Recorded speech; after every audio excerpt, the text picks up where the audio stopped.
நண்பர்களே, முக்கியமாக இந்த இமிகிரேஷன் பிரச்சனைகள், அகதிகள் பிரச்சனைகள் தொடர்பாக நாம் தொடர்ச்சியாக லோயர் ஜோகராஜா ஜெயகாந்தோடு உரையாடி கொண்டிருக்கின்றோம். நிறைய பிரயோசனமான விஷயங்களை அவர் தொடர்ச்சியாக தந்து கொண்டிருக்கின்றார். மிக முக்கியமான பல விஷயங்கள் இன்னும் இருக்கின்றன. அவற்றையும் இன்று நாம் கேட்டு தெரிந்து கொள்வோம். லோயருடைய தொலைபேசி இலக்கம் திரையில வருகிறது. நீங்கள் அவரோடு தொடர்பு கொண்டு இந்த உங்களுடைய பிரச்சனைகளையும் கேட்கலாம்.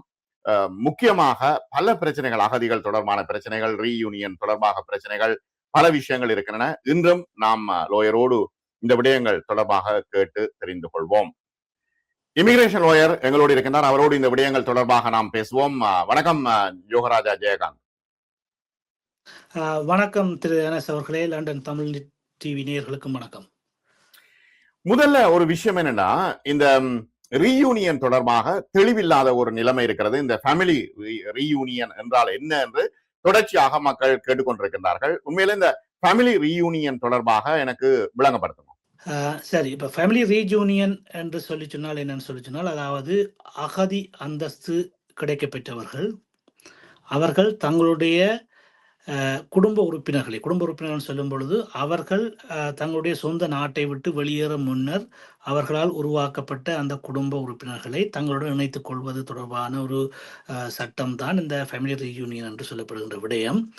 அதாவது அதை சொல்லுவோம் ப்ரீ ஃப்ளைட் ஃபேமிலி மெம்பர்ஸ்ன்னு சொல்லுவோம். அதாவது அவர்கள் விமானம் ஏறுவதற்கு முன்னர் அவர்களால் உருவாக்கப்பட்ட குடும்ப உறுப்பினர்கள். அவ்வாறு சொல்லும் பொழுது, அதாவது அவருடைய கணவனாக இருந்தால் அவருடைய மனைவி, பிள்ளைகள், 18 வயதுக்கு உட்பட்ட பிள்ளைகள், அதே போல மனைவியாக இருந்தால் கணவன், 18 வயதுக்கு உட்பட்ட பிள்ளைகள், இவர்கள் மட்டும்தான் அந்த ஃபேமிலி ரீயூனியனுக்குள் உள்வாங்கப்படுவார்கள்.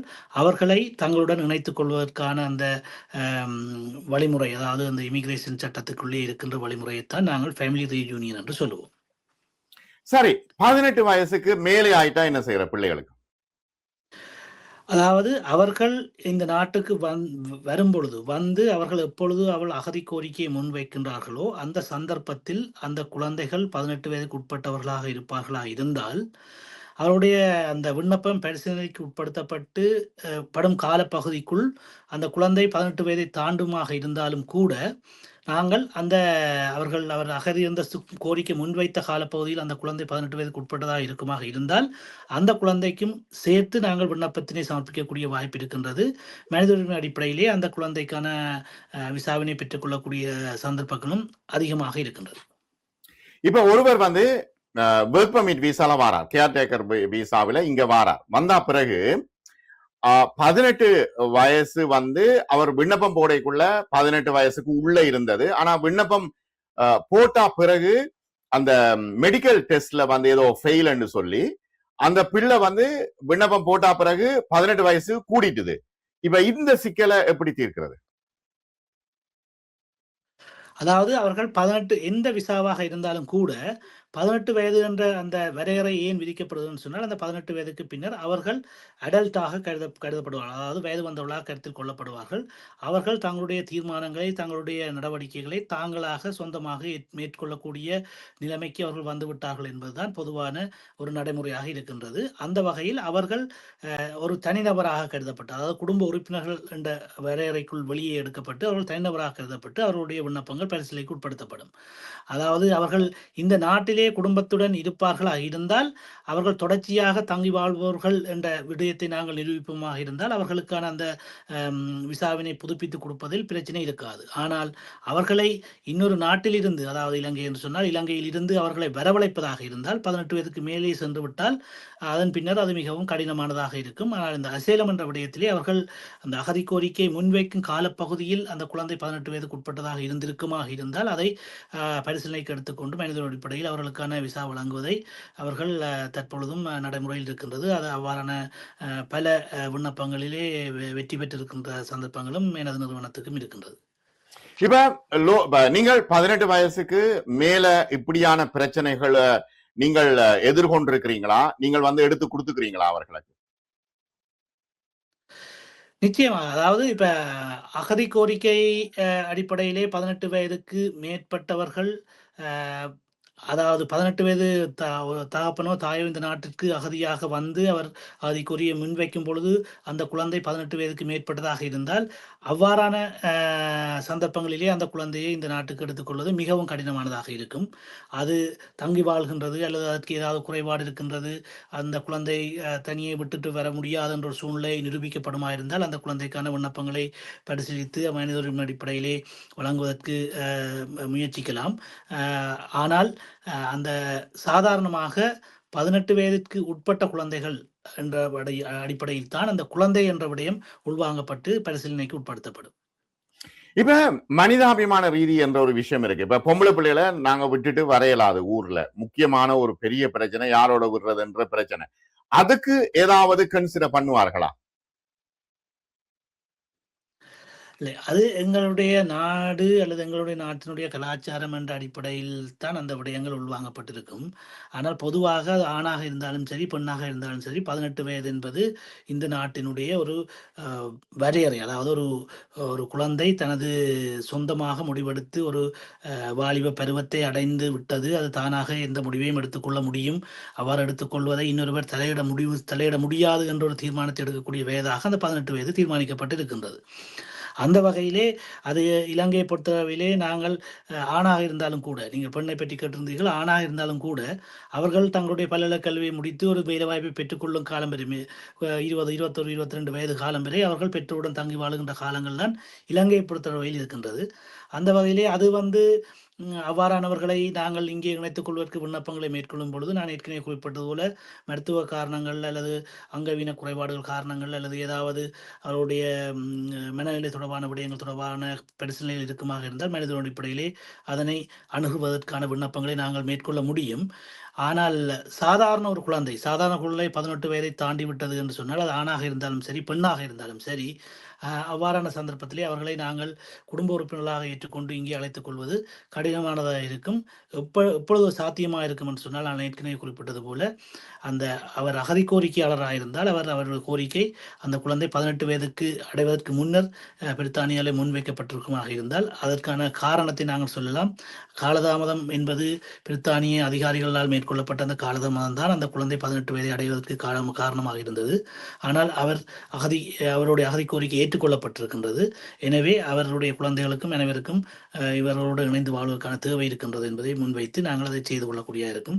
சாதாரண சூழ்நிலையிலே அது ஒரு மிகவும் கடினமான விடயமாகத்தான் இருக்கும். ஆனால் முயற்சிக்க முடியாது என்பது இல்லை. என்னென்னு சொன்னால் நீங்கள் சொன்னது போல அவர்களை தனியே விட்டுட்டு வருவது பிரச்சனையாக இருக்கும் என்ற விடயத்தை கூறலாம். ஆனால் தனியே விட்டுட்டு வருவது பிரச்சனையாக இருக்கும் என்று சொன்னால் நாங்கள் அதனை நிரூபிப்பதற்கு மிகவும் கடினமான ஒரு விடயமாக இருக்கும் என்று சொன்னால் ஏன் பிரச்சனையாக இருக்கும் என்ற கேள்வி வேறு முன்வைக்கப்படும். அதாவது அவர்களுக்கு பாதுகாப்பு தொடர்பான பிரச்சனை இருக்கின்றதா, அல்லது அவர்கள் கல்வி கேட்பது தொடர்பான பிரச்சனை இருக்கின்றதா, அவர்கள் சமூக தேவைகளை பூர்த்தி செய்வதற்கான பிரச்சனைகள் இருக்கின்றதா, அல்லது அவர்கள் மதத்தை பின்பற்றுவதில் பிரச்சனை இருக்கின்றதா, அல்ல மொழி நடவடிக்கைகளை அல்லது அவருடைய மொழியை பயன்படுத்துவதில் பிரச்சனை இருக்கின்றதா போன்ற பல்வேறு விடயங்களை நாங்கள் அணுகி அவற்றுக்கெல்லாம் பிரச்சனை இருக்கின்றது என்று சொல்லி குறிப்பிட்டு அதற்கான ஆதாரங்களை வழங்க வேண்டிய தேவை அவ்வாறான சூழ்நிலையில் உருவாகும். இப்ப வயதான தாய் தந்தையர்கள் இருக்கிறார்கள், அங்க அவர்களை பார்க்கிறதுக்கு யாருமே இல்லை. அவர்களை எப்படி யூகேக்கு எடுக்கிறது? யூகே பொறுத்தளவிலே நான் ஏற்கனவே குறிப்பிட்டது போல குடும்ப உறுப்பினர்கள் என்று சொல்லப்படுகின்ற குடும்ப உறுப்பினர்கள் சொல்லி நாங்கள் பார்ப்போமாக இருந்தால் கணவன், மனைவி, பிள்ளைகள் இவர்கள் தான் குடும்ப உறுப்பினர்கள்.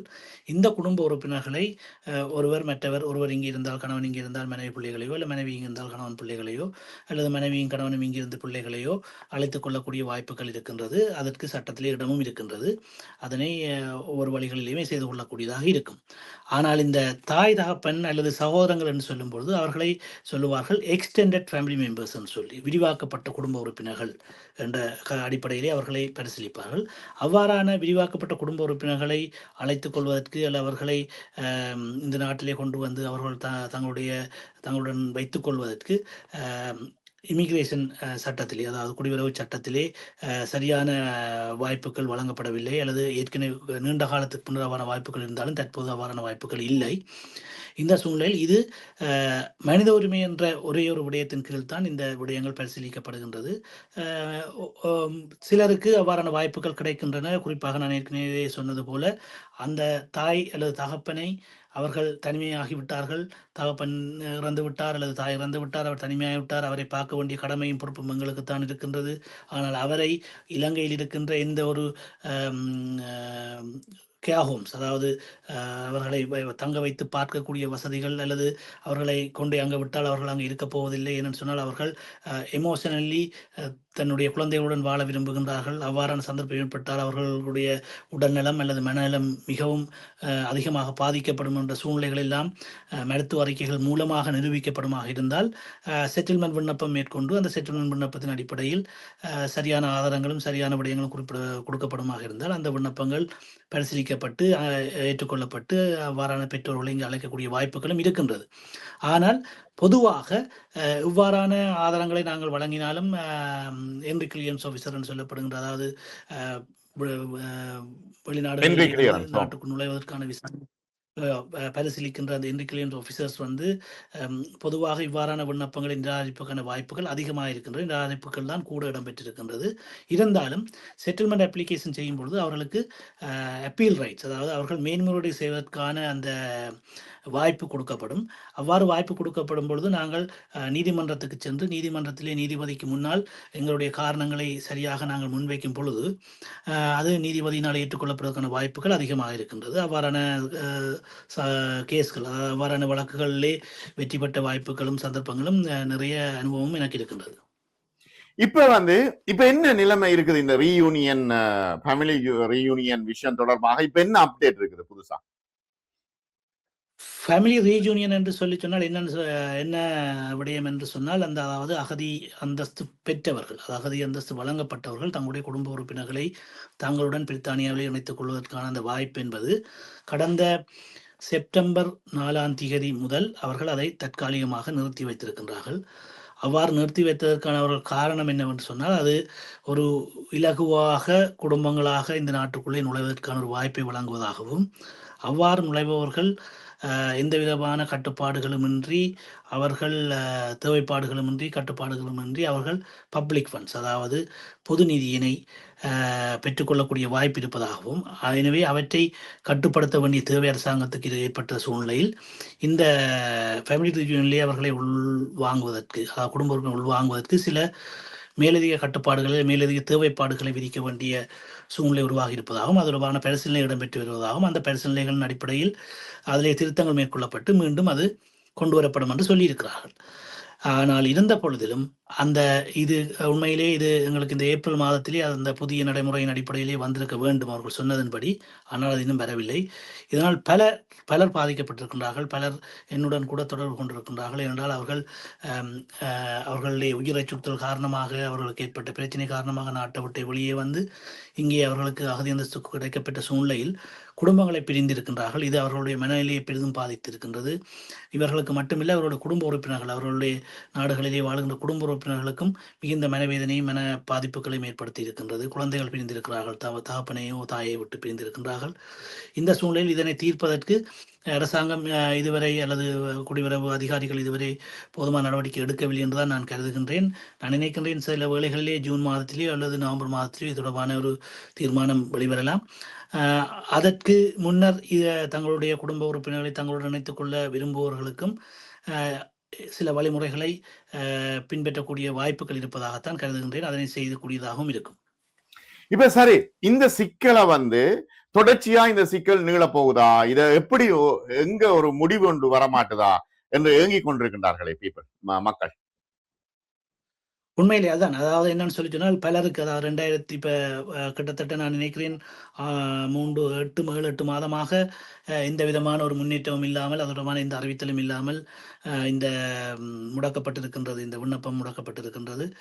அந்த சூழ்நிலையில் குடும்பங்களை தங்களுடன் இணைத்துக் கொள்ள விரும்புவர்களுக்கு முக்கியமாக அவர்கள் செய்ய வேண்டிய விடயம் என்னவென்று சொல்லி சொன்னால், அவர்கள் அந்த தங்களுடைய மனைவி பிள்ளைகளை ஸ்பான்சர் பண்ணி, அதாவது சாதாரண ஒரு நபர், அதாவது அகதி அந்தஸ்து என்ற விடயத்துக்கு அப்பால் சென்று நாங்கள் வேறொரு விசாவில் இருக்கின்ற ஒரு நபராக கருதுவோமாக இருந்தால் தங்களுடைய குடும்ப உறுப்பினர்களை ஸ்பான்சர் பண்ணி வெளியிலிருந்து கூப்பிடுவதற்கான தேவைப்பாடுகளை இவர் பூர்த்தி செய்ய வேண்டும். அதே போல அவருடைய மனைவி பிள்ளைகளும் அதுக்கான தேவைப்பாடுகளை பூர்த்தி செய்வார்களாக இருந்தால் அதன் அடிப்படையில் தங்கள் மனைவி பிள்ளைகளை இங்கே இணைத்துக் கொள்ளக்கூடிய வாய்ப்பு இருக்கின்றது. அவ்வாறு இணைத்துக் கொள்ளுகின்ற பொழுது அவர்கள் இந்த நாட்டுக்கு வந்த பின்னர் அவர்கள் தொடர்ச்சியாக அவர்கள் தங்களுடைய அந்த தேவைப்பாடுகளை பூர்த்தி செய்ய வேண்டும்.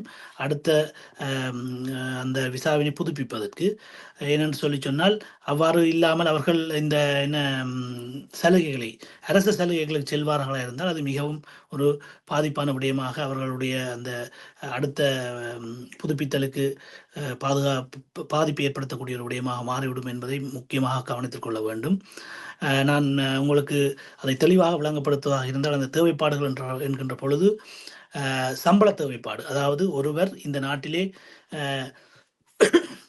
கடமையாற்றுகின்ற பொழுது சம்பள தேவைப்பாடு என்று சொன்னோம் என்று சொன்னால், ஒரு வருடத்திற்கு 29,000 பவுண்ட்ஸுகளை தன்னுடைய வருமானமாக அவர் பெற்றுக்கொள்ள வேண்டும். அதாவது குரோஸ் இன்கம், அவர் எந்த கழிவுகளுக்கு முன்னரான அந்த இன்கமாக 29,000 பவுண்ட்ஸ்களை பெற்றுக்கொள்ள வேண்டும்.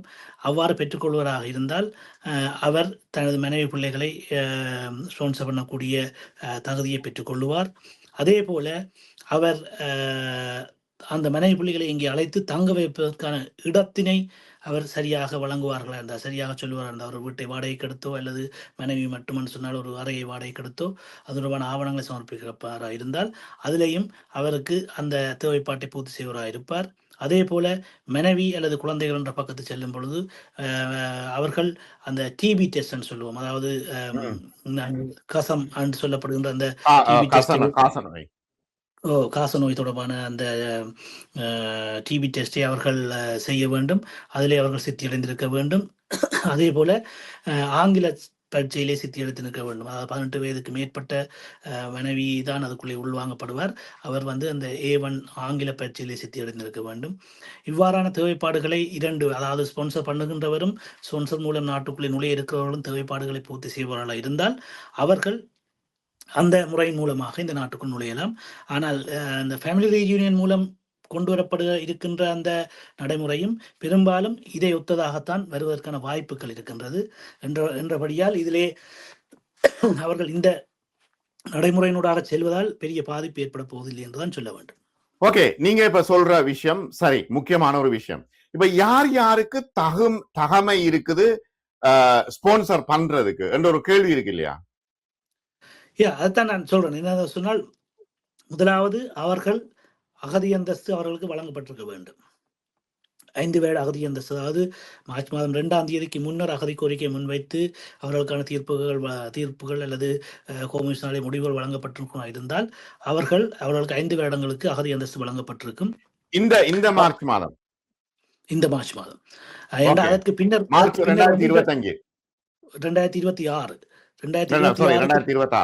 2026க்கு பின்னர் அகதி கோரிக்கை முன்வைப்பவர்களுக்கு இப்ப 2.5 ஆண்டுகள் தான் அவர்களுக்கான அந்த அகதி அந்தஸ்து வழங்கப்படுகின்றது. அதுக்கு முன்னர் கோரிக்கை முன்வைத்தவர்களுக்கு 5 ஆண்டுகள் வழங்கப்பட்டிருக்கும். அவ்வாறு அவர்களுக்கு அகதி அந்தஸ்து வழங்கப்பட்டிருக்க வேண்டும். அது முதலாவது தேவைப்பாடு. அந்த அகதி அந்தஸ்து வழங்கப்பட்டவர்கள் தங்களுடைய குடும்ப உறுப்பினர்களை இணைத்துக் கொள்வதற்கு அவர்கள் ஃபேமிலி ரீயூனியன் என்ற விடயத்துக்குள் தான் உண்மையில் செல்ல வேண்டும். ஆனால் அந்த ஃபேமிலி ரீயூனியன் என்பது இப்பொழுது தற்காலிகமாக நிறுத்தி வைக்கப்பட்டிருக்கிற காரணத்தினாலே அவர்கள் இந்த அதாவது அப்பெண்டிக்ஸ் எஃப்எம் சொல்லப்படுகின்ற, அதாவது தங்களோட குடும்ப உறுப்பினரை இணைத்துக் கொள்வதற்கான அந்த ஸ்பான்சர் ரூட்டு கூடாக சென்று அவர்கள் தங்களுடைய குடும்ப உறுப்பினரை இணைத்துக் கொள்வதற்கு வாய்ப்பு இருக்கின்றது. அதனை பயன்படுத்திக் கொள்ள முடியும். ஆனால் முக்கியமாக நான் ஏற்கனவே சொன்னது போல இந்த சம்பள தேவைப்பாடு, இருப்பிட தேவைப்பாடு, அதே போல ஆங்கில தேவைப்பாடு, அதே போல இந்த மருத்துவ தேவைப்பாடு, இந்த தேவைப்பாடுகளை 2 பகுதியினரும் பூர்த்தி செய்திருக்க வேண்டியது மிகவும் கட்டாயமான விடயம். சரி, இது ஒரு முக்கியமான தகவல் நீங்கள் சொன்னது. என்னன்னா இங்க மார்ச் 2026க்கு அதுக்கு முதல்ல இவருக்கு அகதி அந்தஸ்து கிடைச்சா அவருக்கு 5 வருஷ விசா கொடுத்திருப்பார்கள். அதை வைத்துக் கொண்டு பெனிஃபிட் எடுக்கக்கூடாது, சம்பளம் எல்லாம் சரியா பூர்த்தி செய்ய வேணும், கிரிமினல் ஆஃபென்ஸ் ஒன்றும் இவருக்கு இருக்கக்கூடாது. இந்த நிலைமையில இருந்தால் ஃபேமிலியை எடுக்கக்கூடியதா இருக்கும். அதை உறுதியா சொல்றீங்க?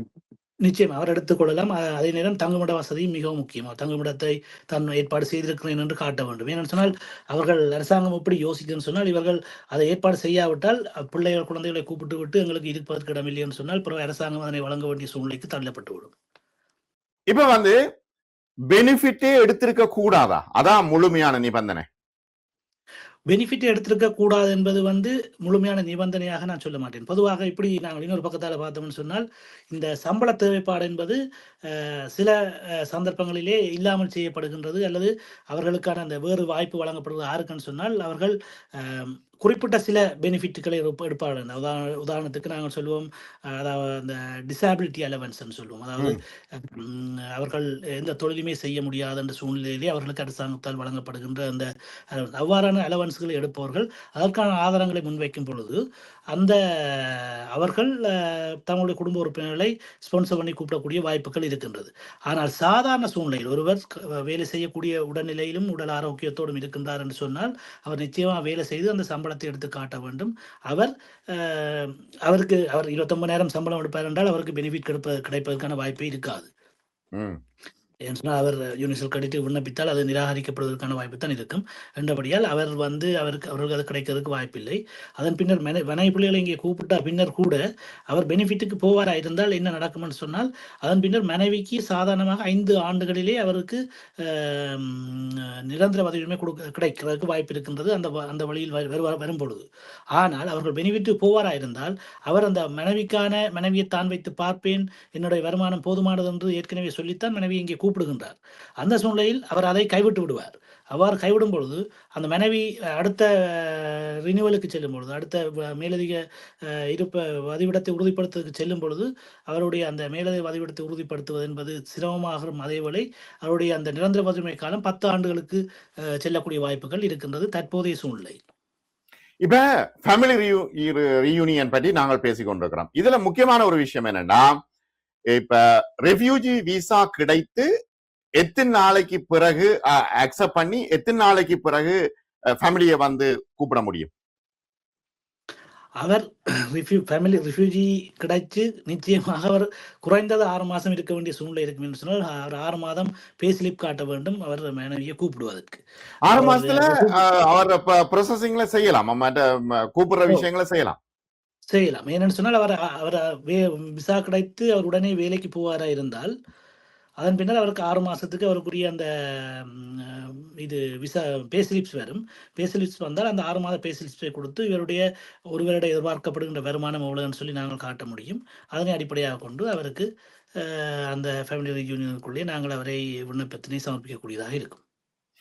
இப்ப அநேக மாணவர்கள் இப்ப வெளிநாட்டுக்கு போய் வேற வேற இடங்களை வைத்து திருமணம் செய்கின்றார்கள். அந்த திருமணம் செய்தா அந்த மனைவியோ அந்த கணவனை உடனடியாகவே கூப்பிடலாமா? அதே முறையைத்தான் நான் இப்போ சொல்லுகிறேன். அதாவது ஃபேமிலி ரீயூனியன் நிப்பாட்டி வச்சிருக்கிற காரணத்தினாலே, அதை தற்காலிகமாக நிறுத்தி வைத்திருக்கிற காரணத்தால அகதி அந்தஸ்து வழங்கப்பட்டவர்களும் அந்த வழிமுறையைத்தான் பின்பற்ற வேண்டிய நிலைமையில் இருக்கின்றார்கள். அதாவது அதை நான் நேற்று முதல் ஆரம்பத்தில் குறிப்பிட்டது போல ப்ரீ ஃபிளைட் ஃபேமிலி மெம்பர்ஸ் என்று சொன்னேன். அதாவது அகதி கோரிக்கையாளர்கள் தங்களுடைய நாட்டை விட்டு வெளியேற முன்னர் உருவாக்கிய குடும்பம், அதை சொல்லுவோம் ப்ரீ ஃபிளைட் ஃபேமிலி மெம்பர்ஸ் சொல்லி. இப்பொழுது நீங்கள் கேட்ட விடயம் என்னன்னு சொன்னால் அதை சொல்வது போஸ்ட் ஃபிளைட் ஃபேமிலி மெம்பர்ஸ் சொல்லுவோம். அதாவது அவர்கள் இந்த நாட்டுக்கு வந்த பின்னர் உருவாகிய குடும்பம். அவர்கள் எவ்வாறு உருவாகணும்னு சொன்னால், அவர்கள் உதாரணம் இலங்கை என்று சொன்னால் அவர்கள் இலங்கையிலிருந்து தங்களுடைய உயிரை பாதுகாப்பதற்கு இங்கே வந்திருந்தால் அவர்கள் இலங்கைக்கு திரும்பி செல்ல முடியாது. அந்த சூழ்நிலையில் அவர்கள் என்ன செய்வார்கள் சொன்னால், இந்தியாவுக்கோ சிங்கப்பூருக்கோ வேறு நாடுகளுக்கோ சென்று தங்களுடைய காதலியை அல்லது தங்களுக்கு ப்ரொப்போஸ் பண்ணப்பட்டிருக்கின்ற அந்த பெண்ணையோ ஆணையோ வரவழைத்து அங்கே வைத்து அவர்கள் திருமணம் செய்வார்கள். திருமணம் செய்த பின்னர் அவர்கள் திரும்பி வந்து அவர்கள் அந்த நான் ஏற்கனவே குறிப்பிட்டது போல் அந்த தேவைப்பாடுகளை, சம்பளம், இருப்பிடம், ஆங்கில தேவை, மருத்துவ தேவை போன்ற தேவைப்பாடுகளை பூர்த்தி செய்து விண்ணப்பத்தை சமர்ப்பித்து கூப்பிடுவார்கள். சாதாரணமாக அவர்களுடைய விண்ணப்ப பரிசீலனை காலம் 56 வேலை நாட்கள், 56 ஒர்க்கிங் டேஸ். அந்த 56 ஒர்க்கிங் டேஸுக்குள்ளே அவருடைய விண்ணப்பத்திலே வேறு ஏதாவது பிரச்சனைகள் இல்லாத பட்சத்திலே அவர்களை அந்த 56 வேலை நாட்களிலே அவர்களுடைய தீர்மானங்கள் எடுக்கப்பட்டு அவர்கள் தங்களுடைய கணவனோ மனைவியோடையோ அல்லது குழந்தைகள் தகப்பன் தாயோடையோ இணைந்து கொள்ளக்கூடிய வாய்ப்பு ஏற்படும். இப்ப இங்க உள்ள ஒருத்தர் ஒரு மனைவிக்கு அல்லது ஒரு கணவனுக்கு பிஆர் இருக்குது, ஆனால் அவர் பாஸ்போர்ட் எடுக்கிறதுக்கு இங்கிலீஷ் பிரச்சனை பெரிய பிரச்சனையா இருக்குது. ஆனா இப்ப இங்கிலீஷ் வந்து இப்ப நேரடியாக இப்ப பாஸ்போர்ட் ஆபீஸ்ல முதலண்டா டிரான்ஸ்லேட்டர் எல்லாம் வச்சு அவர்கள் வந்து பாஸ்போர்ட்டை கொடுப்பார்கள். இப்ப இங்கிலீஷ் வந்து மிக முக்கியமான ஒரு விஷயமாக இருக்குதா, தேவைப்பாடாக இருக்குதா? அதாவது நீங்க எப்பொழுது தேவைப்பாடு, அதாவது இந்த அகதி கோரிக்கையாளர்கள், அகதி அந்தஸ்து கிடைக்க பெற்றவர்களுக்கு அவர்கள் நிரந்தர வதியுரிமை பெறும் வரையும், தற்போது இருக்கின்ற சட்டத்தின்படி நிரந்தர வதியுரிமை பெறும் வரையும் அவர்கள் ஆங்கில தேவைப்பாட்டை பூர்த்தி செய்ய வேண்டிய தேவை இல்லை. நிரந்தர வதியுரிமைக்கு பின்னர் அவர்கள் பிரிட்டிஷ் நேஷனாலிட்டி, அதாவது பிரஜா உரிமை பெற்றுக்கொள்வதற்கான விண்ணப்பத்தினை முன்வைக்கும் பொழுதுதான் அவர்கள் ஆங்கில தேவைப்பாட்டை பூர்த்தி செய்ய வேண்டும். அதற்காக B1 தற்பொழுது தேவைப்பாடாக இருக்கிறது. அடுத்த ஆண்டிலிருந்து மேபி B2ஆக மாறுவதற்கான சூழ்நிலைகள் உருவாகி கொண்டிருக்கின்றது. அதே போல லைஃப் இந்த யூகேன்னு சொல்லுவோம், அதாவது அவர்கள் இந்த நாட்டிலே வசிப்பதற்கு இந்த நாட்டை பற்றி தெரிந்திருக்க வேண்டும் என்ற விடயம். இந்த 2 தேவைப்பாடுகளையும் அவற்றை பூர்த்தி செய்தால்தான் அந்த பிரஜா உரிமை விண்ணப்பத்துக்கு செல்ல முடியும். இது நான் குறிப்பிடுவது அகதி அந்தஸ்து வழங்க பெற்றவர்கள் அல்லது அவருடைய குடும்ப உறுப்பினர்கள். ஆனால் ஏனையவர்கள், அதாவது போஸ்ட் ஃபிளைட் ஃபேமிலி மெம்பர்ஸ்லே இப்போ இணைந்து கொண்டவர்கள் அல்லது வேறு ஸ்கில் விசா, வேறு விசாவின் ஊடாக இந்த பெற்றுக் கொள்வார்கள் இருந்தால் அவர்கள் நிரந்தர வதியுரிமைக்கு கூட இந்த ஆங்கில தேவைப்பாட்டை பூர்த்தி செய்ய வேண்டும். அதே போல இந்த லைஃப் இந்த யூகே பூர்த்தி செய்ய வேண்டும். அது ரெண்டையும் பூர்த்தி செய்த பின்னர் தான் அவர்கள் பிரஜா உரிமைக்கு விண்ணப்பிக்க முடியும். பிரஜா உரிமைக்கு விண்ணப்பிக்கும் பொழுது அதே ஆங்கில தேவைப்பாட்டுக்கு சான்றிதழையும் அதே லைஃப் இந்த யூகே சான்றிதழையும் பயன்படுத்தி அவர்கள் பிரஜா உரிமைக்கு விண்ணப்பிக்க முடியும். பிரஜா உரிமைக்கு வேறாக எடுக்க வேண்டிய தேவை இல்லை. எனவே அகதி கோரிக்கையாளர்கள் அவர்களுக்கு நிரந்தர வதியுரிமை வரை எந்த தேவைப்பாட்டையும் பூர்த்தி செய்ய வேண்டிய தேவை இருக்காது. ஏனையவர்கள் அனைவரும் நிரந்தர வதியுரிமைக்கு கூட அந்த தேவைப்பாட்டை பூர்த்தி செய்ய வேண்டும். ஸ்பான்சர்லே வாரவர்கள், மனைவியோ கணவனோ ஸ்பான்சர்லே வருவார்களாக இருந்தால் அவர்கள் அதை 2.5 வருடங்களுக்கு விசா கொடுப்பார்கள். 2 வருடத்திலிருந்து அடுத்த 2.5 வருடத்துக்கு விசாவை புதுப்பிக்கும் பொழுது அங்கிருந்து வரும்பொழுது A1 பரீட்சை சித்தியிலிருந்து வர வேண்டும். இங்கிருந்து அவர்கள் A2 சான்றிதழை பெற்றுக் கொடுக்க வேண்டும் அடுத்த ரினியூவலுக்கு. அதன் பின்னர் PR-க்கு போகும்பொழுது B1 எடுத்து கொடுக்க வேண்டும். இது தற்போதைய அந்த தேவைப்பாடு. நண்பர்களே, லோயர் யோகராஜா ஜெயகாந்தோடு நாம் இவ்வளவு நேரமும் உரையாடினோம். பல முக்கியமான தகவல்களை எங்களுக்கு தந்தார். அவருடைய தொலைபேசி இலக்கம் திரையில் இருக்கிறது. அவரோடு நீங்கள் தொடர்பு கொண்டு மேலதிக விவரங்களை பெற்றுக்கொள்ளலாம். அகதி விசா, இமிகிரேஷன் தொடர்பான விஷயங்களை அவரோடு நீங்கள் பேசலாம். மற்றும் ஒரு காணொளியில் நாம் சந்திப்போம். சப்ஸ்கிரைப் செய்யாத நண்பர்கள் சப்ஸ்கிரைப் செய்யுங்க, லைக் பட்டன் அழுத்துங்க, ஹை பட்டன் அழுத்துங்க. உடனுக்குடன் உங்களுக்கு விஷயங்கள் வந்து சேரும். கமெண்ட்ஸ்ல நீங்கள் கேள்விகளையும் எங்களுக்கு அனுப்பி வையுங்கள். மிக நன்றி.